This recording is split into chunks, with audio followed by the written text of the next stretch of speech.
Oh, anaknya yang lain gitu. Revalino. Kalau itu aku nggak kenal sama sekali ya.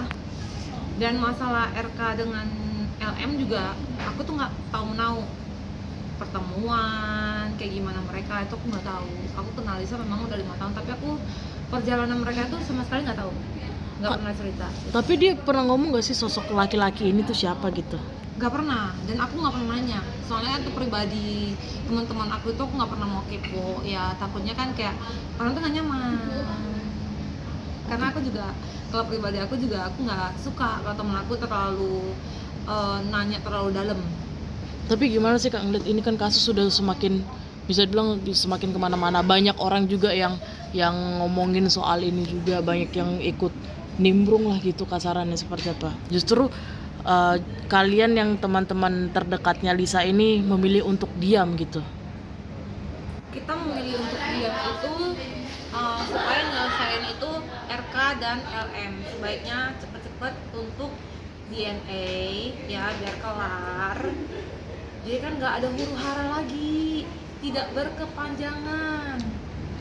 Kita ini capek loh dikejar wartawan terus. Kita juga banyak urusan, banyak kerjaan seperti itu. Tapi dari penuturan tim kuasa hukum dari Revalino juga dikatakan kalau mereka bertemu di tahun 2021 di sebuah klub di SCBD. Gimana Kak?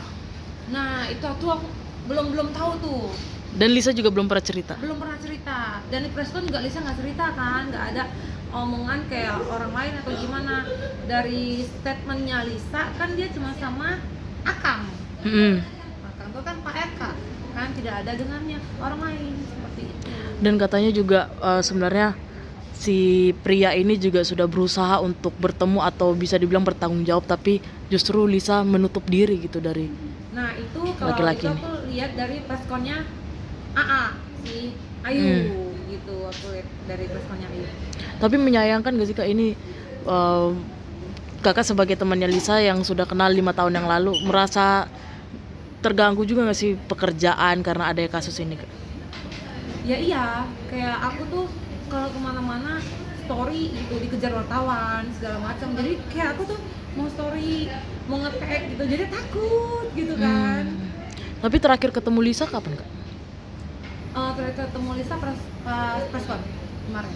Setelah 5 tahun, setelah beberapa tahun gak ketemu Kak? Iya gitu, makanya Kaget gak sih dengan bentuk perubahannya? Kan banyak sekarang yang menjudge kayak ini segala macam, malah dibanding-bandingin kebucintannya.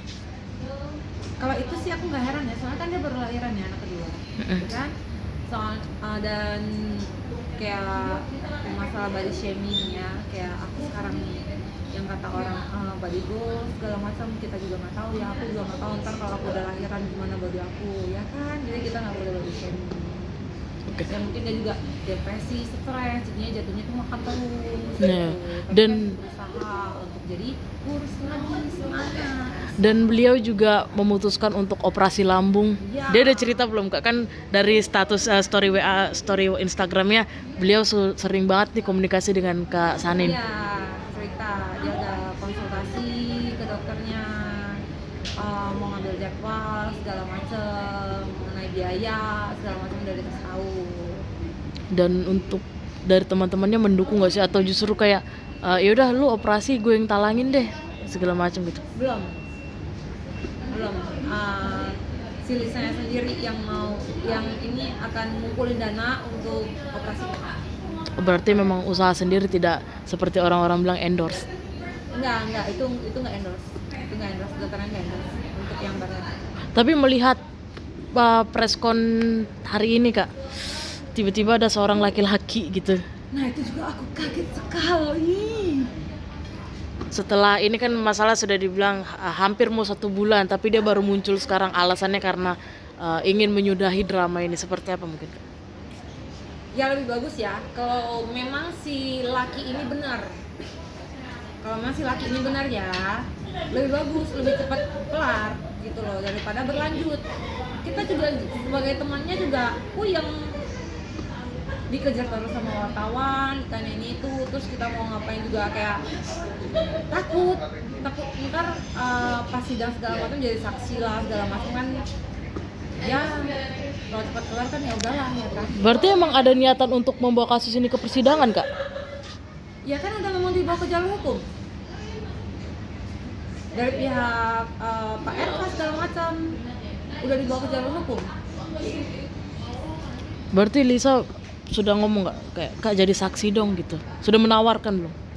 Enggak, soalnya aku nggak tahu apa-apa.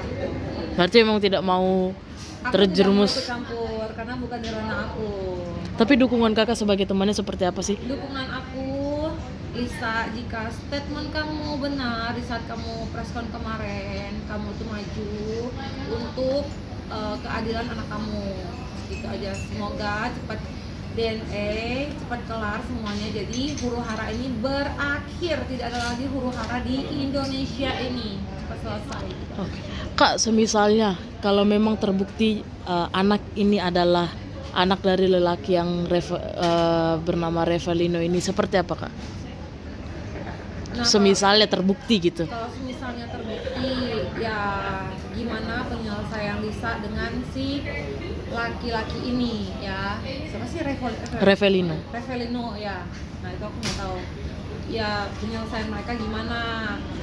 Ataukah si laki ini mau biayain per bulan atau gimana gitu loh, tanggung jawab untuk anaknya gimana gitu loh, selesain lah mereka antara Lisa dan si ayah biologisnya, kalau emang itu benar.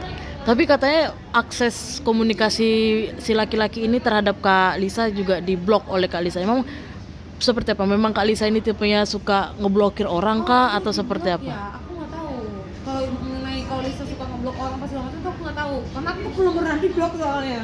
Jangan sampai juga. Kita teman-teman belum pernah diblok soalnya, belum pernah diblok. Oke. Kak,